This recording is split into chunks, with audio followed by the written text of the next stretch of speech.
欢迎收看频道 DH 娱乐新闻，订阅频道，不要错过当天最热门的新闻。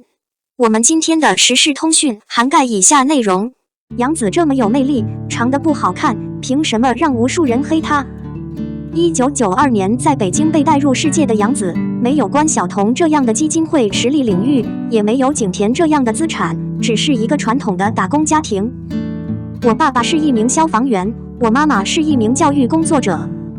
由于对演戏的热爱，杨紫从小就参与了多部电视剧的拍摄。直到《家有儿女》播出后，杨紫和张一山才真正开始成为一线艺人。然而，小雪最令人难忘的感觉却持续了好一阵子，却是她的繁荣的直接结果。众人一看到她，就想到了小雪。现在的这种情况，一度让杨紫陷入了无戏可拍的境地。杨紫和她的人都这么理解。为了继续过日子，你可以改变自己的特殊行为方式。准备了好一阵子，用它来有效地刻画了《致敬极乐》中的郁闷的邱莹莹，让众人眼前一亮，又一次熟悉了杨紫。杨紫成名的同时，负面新闻也开始增多。杨紫的脸是圆的，想要放大一点也不难。她正常的法令纹让她的挑战没有窃笑。那时候的杨紫简直是太不合群了。不断有网友嘲讽杨紫的典型长相，具体来说，就是在仙侠秀《青云志》中出演的卢雪琪，病毒青云的第一杰作，这让杨紫成为了网友们攻击的目标。杨紫为此瘦了15斤，这些喧嚣的伏击还是深深地伤害了杨紫。2018年，朱瑞斌筹划录制《香蜜沉沉烬如冰》，有趣地追踪到了杨紫和邓伦再次合作。这部剧拿回了评测的称号，又以7.7的豆瓣评分刷新了近期老合奏传奇剧的记录。不过，因为和邓伦的尴尬，杨紫被男主的追随者拦住，说她是青蛙，要吃天鹅肉。粉丝们真的很不爽。这样一个充满希望和温暖的年轻女士，需要在充满恶意的过程中坚持下去。杨紫从来没有犯过什么大错，尽管如此，始终承受着猛攻。媒体就是名利场，任何事情都可以为利益而出现。信任时间可以为这位出色的年轻女士考虑周到。我也相信杨紫不会忘记她独特的期待，继续热爱她的演艺事业。02肖战录音有多麻烦？参观团长惊呆了。网友：像样的蛋糕是对顶流的尊重。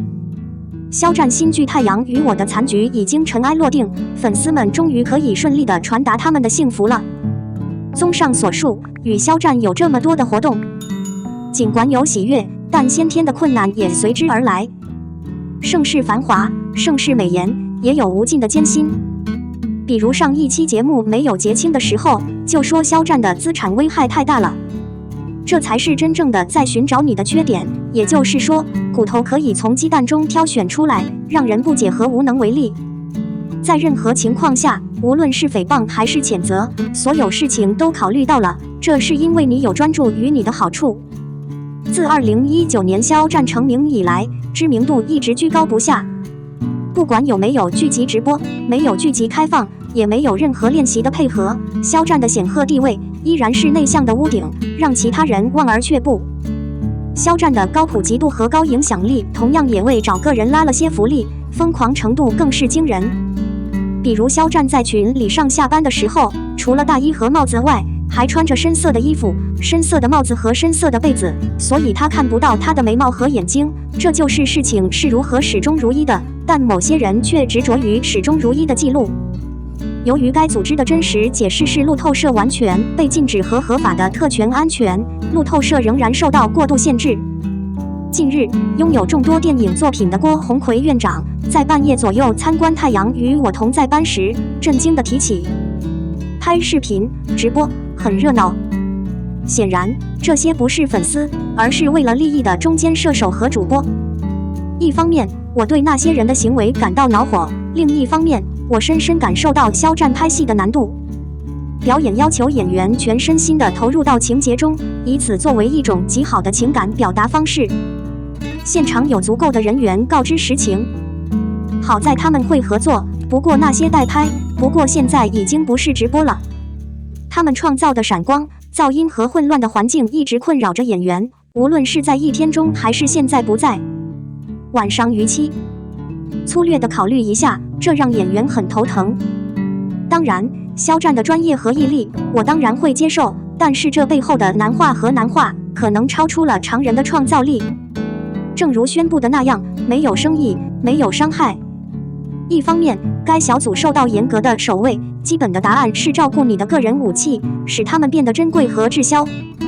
另外，出于几个原因，在肖战拍摄《太阳有我》期间，各种甜品开始陆续拜访肖战，而且都是配资极好的甜品，而合作的演员们都是以水有名的当红女明星。有网友调侃，只有对的甜品才需要送肖战，那是对巅峰般的佩服。虽说是一句玩笑，但也能被大众看出来，肖战的店是顶天立地的资源。这是肖战作品的热度，也是肖战剧的热度，大众的认可度是演员的一等奖。当然，蛋糕也不想被当真，为了现在不再让别人嫁妆，但在现实和虚假之中，肖战的需求是真实的。我记得肖战说过这样的话，如果我告诉你，你明年可能会这样，你会给吗？我没有得到它，所以继续前进。或许正是这种不满和转会的念头，让他越来越优秀，也给我们带来了一连串的好作品。人其实更需要这种勇往直前的勇气，而不是沉溺于过去，游荡于现在，被事物的方式所打击。生活并不总是一帆风顺，尽量保持在现实中，继续前进，总会有出路从天而降。03仙剑4鞠婧祎狂热者关上车站，立即指了指演播室。身份之争何时结束？近日，鞠婧祎的一些粉丝网站介绍，他们一直在推迟营业，动机是目前正在拍摄的《仙剑 IV》的问题。动机是鞠婧祎比男主陈哲元更出名，同时男主也成为了原来鞠婧祎的小花，不知所措。在这种情况下，尽管之前爆料的男主的信息已经被驳斥，但通过团体方式的非官方断言以及工作室的反应迟钝，无疑让狂热分子感到焦虑。粉丝们不能上下交叉，所以他们处于一个疑似被强迫的场景中。事实上，从积极的因素来看，它似乎可以让你认识到狂热分子的行为。所有种类的援助和评级投票都被用作数据。狂热分子的企图是不可想象的，尤其是现在，电视剧通过狂热者刷数据的方式播出，单曲通过狂热者的方式上线，批量购买专辑，在每个超级名人的背后都站着。粉丝立场的麻烦似乎是狂热分子之间长期争论的麻烦，而这并不是狂热分子指责工作室不活跃引发争议的第一次。比如至今已停播的19年老青簪星就遭遇了狂热分子的对峙，各方面都坚持自己的观点。或者他的出场技巧完全可以压倒吴某作为当时的过渡访问者，他的狂热分子高举网站访问者就是一切的旗帜。另一个例子是最近也在拍摄的《一念关山》。刘诗诗的狂热分子表示，由于海报人物的尺寸和单人海报，工作室可能会出现问题。包括最近大名鼎鼎的狐妖小红娘、杨幂和龚军的狂热粉丝也互不相让。谁先走在深红色的地毯上？谁有多余的秒和分钟比谁？既然谁是唯一的海报人，那就格外注意了。粉丝们稍微推断了一下，对比了一下信息，一直不愿意跟自己的偶像搭讪，下的组合都小心翼翼了。X Troopers 特别被标记为通过姓氏首字母的方式而受人尊敬的微艺术品演员。你是我的荣耀一下子打出了不分先后的分数，可敬的微博艾特则以年龄的方式照顾。当这群人几乎是遍布了人的时候，简直就像雪中之刃一样，主演、联合主演、独特主演、友情主演，每个人都是主角，所以我们不能再闹了。就连这股魔风，甚至还席卷了电视剧的 OST 区。例如，在为 You Are My Glory 原声决定一个房间时，它被谨慎地标记在歌曲发布时间的顺序内。认识你的 OST 阵容一经推出，就增加了4个。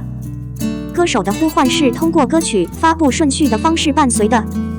今天写这个话题的时候，小狂也去了解一下粉丝的立场。这个东西重要不重要，还真需要分开来看。没关系，算结果，比如热播的《陈情令》，成绩再好，肖战的头都算了。从某种意义上说，演员和产品属性需要相互证明。点，职位越高，证明价值越高，以后越容易洽谈业务。同样，职越高，排名越高。但从某种意义上说，这并不重要。对于路人来说，他们看到的只是剧情、演技和颜值。江疏影在接受采访时将范威形容为神一样的存在，这或许是个笑话，但他确实是大众口中的资源咖啡，但又如何呢？在30而已中，江疏影是第一，获奖的童瑶是第二，就连饰演林有有的张月也比她的人气还要高。在清平乐中，江疏影是女主，配角是王楚然和任敏。事实证明，演技够好，颜值够高，角色够好，粉丝地位根本不在乎。路人谁管谁？1、2年的电视剧和电影，谁还记得谁是谁？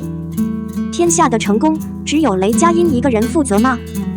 老版《还珠格格》的经典，难道只有皇阿妈张铁林靠？